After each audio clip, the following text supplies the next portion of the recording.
Taste చూద్దామండి ఎలా ఉన్నాయో.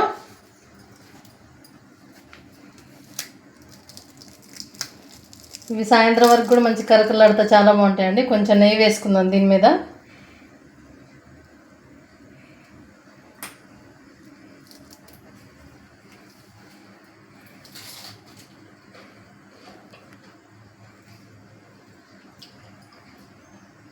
చాలా బాగున్నాయండి, సూపర్ ఉన్నాయి. నేను అప్పుడప్పుడు చేస్తూ ఉంటాను, మాకైతే టేస్ట్ ఎలా ఉన్నాయో తెలిసిద్ది. కానీ చాలా బాగా కుదిరాయి, చాలా బాగున్నాయి. ఒకసారి మీరు కూడా తప్పకుండా ట్రై చేయండి పెసరపప్పుతోటి. హాయ్, హలో, నమస్తే. నేను మీ కృష్ణవేణి తమ్మినేని. ఈరోజైతే పూర్ణం బూరెలు చేస్తున్నానండి. శ్రావణ మాసాలు అమ్మవారికి ఎంతో ఇష్టమైనవి పూర్ణం బూరెలు. కావాల్సిన పదార్థాలు చేసే విధానం చూపిస్తాను, సరేనా? కావాల్సిన పదార్థాలండి: పెసరపప్పు తీసుకున్నాను 1 గ్లాసు, 2 అయితే యాలక్కాయలు తీసుకున్నాను, 1 చిప్ప కొబ్బరి తీసుకున్నానండి. కొబ్బరి తీసుకొని చిన్నగా ముక్కలు కట్ చేసుకున్నాను.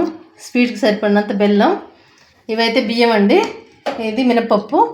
ఈ గ్లాస్ తోటి 1 గ్లాస్ మినపప్పు తీసుకున్నాను, 2 గ్లాసులు బియ్యం తీసుకున్నాను. ఒక 4 గంటల ముందు నానబెట్టుకోవాలి. కొద్దిగా వంట సోడా అండి, వంట సోడా అయితే కంపల్సరీగా వేసుకోవాలి. వేసుకుంటేనే పైన పూర్ణం బూరె మంచిగా పొంగుతుంది. ఓకేనా? చేసే విధానం చూపిస్తాను. ఇప్పుడైతే ముందుగా పెసరపప్పు వేయించుకుందాం. పెసరపప్పు వేయించుకుంటేనే టేస్ట్ బాగా వస్తుందండి. కొంచెం పెసరపప్పు వేయించుకోవాలి. వేయించుకున్న తర్వాత ఉడకబెట్టుకోవాలి.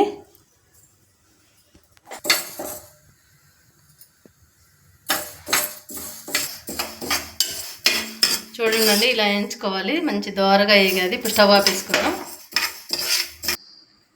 ఇవైతే ఒక గిన్నెలోకి తీసేసుకున్నామండి. ఒక 2 సార్లు కడుక్కొని ఇప్పుడు మళ్ళీ నీళ్ళు పోసుకొని స్టవ్ మీద పెట్టుకొని ఉడికించుకోవాలి. ఒక 2 సార్లు అయితే కడుక్కుందామండి పప్పుని.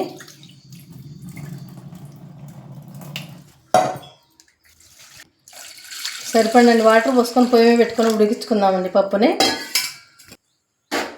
ఈ పప్పు ఉడికేలోపు మనం ఈ మినపప్పుని బియ్యాన్ని మిక్సీ పట్టుకుందాం. ఈ కొబ్బరిని కూడా మిక్సీ పట్టుకోవాలి. ఓకేనా? మినపప్పు వేసేసుకొని పట్టుకుందామండి. విడివిడిగా పట్టుకోవాలి, 2 కలిపి పట్టద్దు.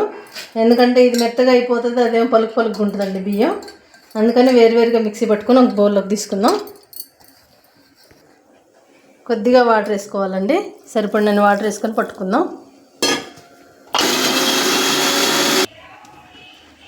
చూడండి, ఇలా పట్టుకోవాలి. ఇప్పుడు బియ్యం వేసి పట్టుకుందాం. ఇది ఒక గిన్నెలోకి తీసేసుకొని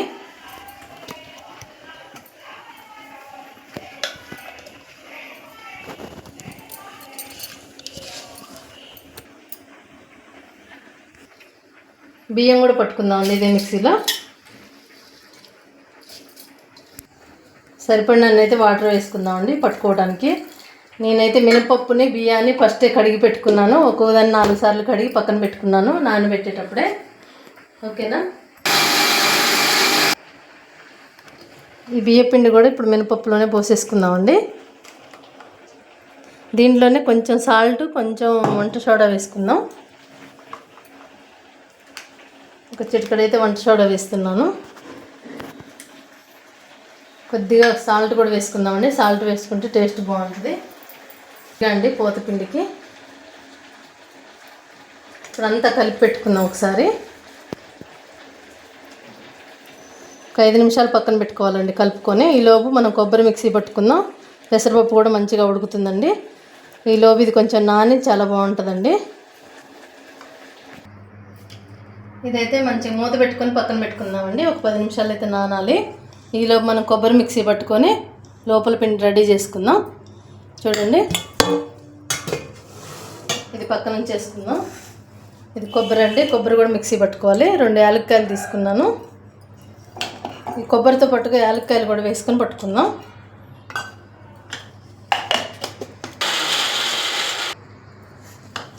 చూడండి, ఇలా పట్టుకోవాలి. మరీ మెత్తగా పట్టుకోవద్దండి, కొంచెం పలుకులు పలుకులు ఉంటేనే మనం తినేటప్పుడు పంటికి తగులుతుంటే టేస్ట్ బాగుంటుంది. ఇప్పుడు పెసరపప్పు ఉడికిందని చూసుకుందాం. చూడండి, పెసరపప్పు కూడా ఉడికినట్టే. ఇప్పుడు ఇలా అనుకుంటే మెత్తగా అయిపోతుంది కదా. ఇప్పుడు ఇవి 2 కలుపుకొని మనం ఉడికించుకొని పాకం పట్టుకుందాం.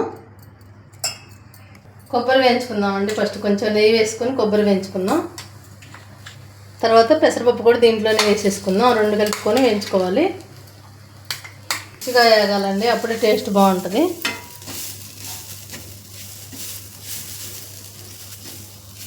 మంచిగా కలిసేలాగా వేయించుకుందాం. ఇప్పుడు ఈ పెసరపప్పు కూడా వేసేసుకుందామండి దీంట్లో. ఇది వేగినట్టే కొబ్బరి చూడండి ఇలా వేయించుకోవాలి. ఇప్పుడు పచ్చి కొబ్బరి మంచిగా వేగింది. దీనిలోనే మనం పెసరపప్పు కూడా వేసేసుకుందాం.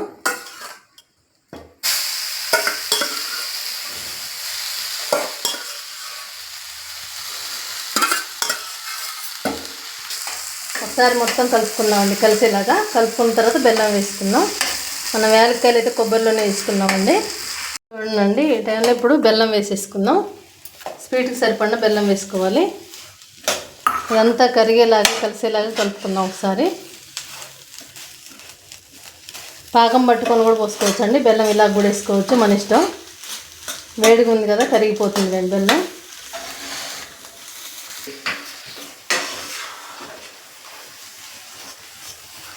చూడండి ఇంకొక 2 నిమిషాలు ఉంచుకుందాం. ఇప్పుడు దగ్గర పడుతుంది బెల్లం అంతా కరిగిపోయి. మనకి పెసరపప్పు అయితే కొంచెం పప్పు ఉంటేనే నవ్వులేటప్పుడు మనకి నోటికి తగులుతూ ఉంటే టేస్ట్ బాగుంటుందండి. ఇష్టం లేని వాళ్ళు అయితే మిక్సీ పట్టేసుకోవచ్చు దాన్ని కూడా ఉడికిన తర్వాత. నాకైతే ఇలాగే ఇష్టం, అందుకే నేను ఇలాగే చేస్తున్నాను. ఇప్పుడు కొంచెం నెయ్యి వేసుకొని వెంటనే స్టవ్ ఆపేసుకోవటం అండి. దగ్గరకు వచ్చింది చూడండి, చాలా టేస్టీగా ఉంటుంది. ఒకసారి అయితే తప్పకుండా ఇలా ట్రై చేయండి. నెయ్యి వేసుకున్నాం. ఇప్పుడు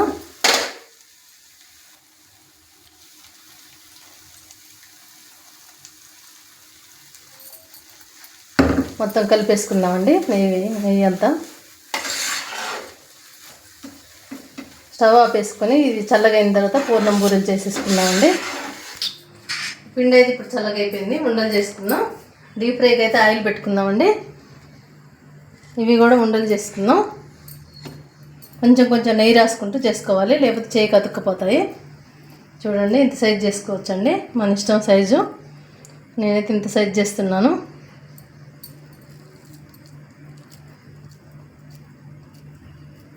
నెయ్యి అయితే కంపల్సరీ రాసుకోవాలి, లేకపోతే చేయికి జిడ్డుగా అంటుకుంటుంది.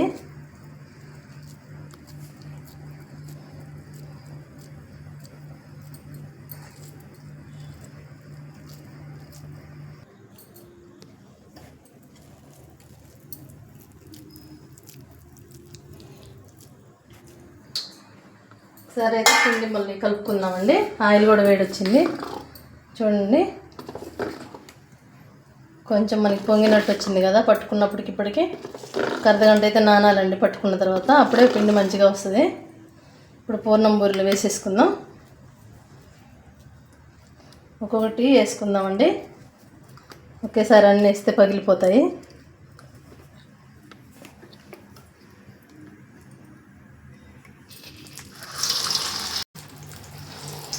కొంచెం దూరం వేసుకోవాలండి, అన్నీ అతుక్కోకుండా.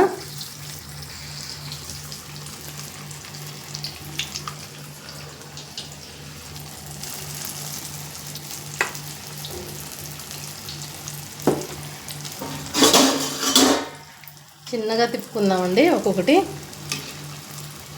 దానికి ఒకటి దగ్గర పోయినాయి కదా, చిన్నగా మెల్లగా కదిలించుకుంటూ తిప్పుకోవాలి, లేకపోతే పగిలిపోయినట్లయితాయి.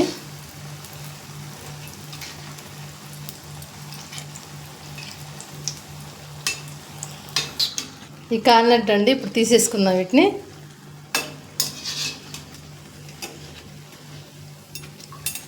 ఇంత మంచి కలర్ వచ్చే వరకు కాల్చుకోవాలండి అన్నీ.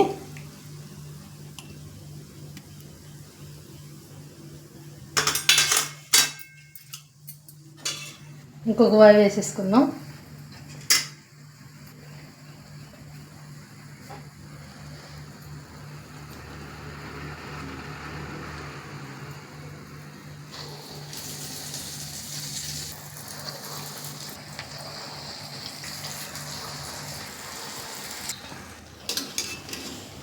రెండో వాయి కూడా కాలినట్టు అండి, తీసేసుకుందాం.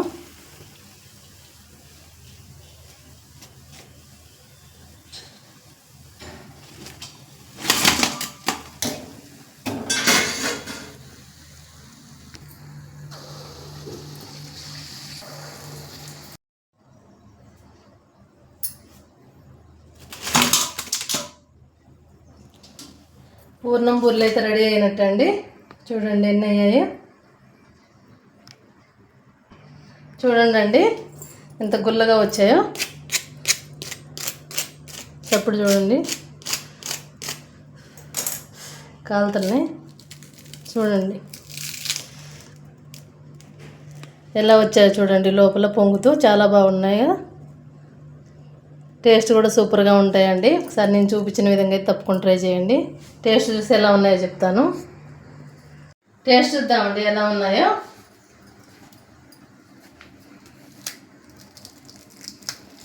ఇవి సాయంత్రం వరకు కూడా మంచి కరకలాడుతా చాలా బాగుంటాయండి. కొంచెం నెయ్యి వేసుకుందాం దీని మీద.